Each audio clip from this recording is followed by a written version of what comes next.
పైన లైట్ పడుతుంది, పైన లైట్ లైట్ తీసేస్తే మంచిగా ఉంటుందా? ఎందుకు లేవండి, ఎందుకు లేవండి, ఉంటేనే బాగుంటుంది. క్లియర్ రాదు ఆ లైట్ ఉందని.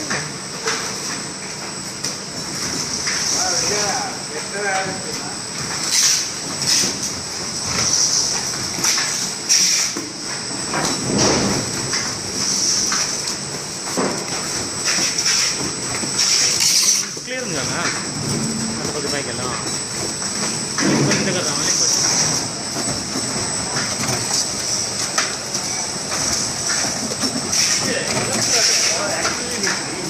దానికి చెప్పి ఎలక్ట్రానిక్ ఎలక్ట్రానిక్ బ్యాంకులు చెప్పారు వెంటనే చెప్పారు మీకు ఇచ్చిన వీడియో డబుల్ ప్యాకెట్ వచ్చిందో లేదు. ఎందుకు బ్యాంక్ కదా కంపల్సరీ వస్తుందా? ఫ్లాట్ కదా, ఫ్లాట్ కదా.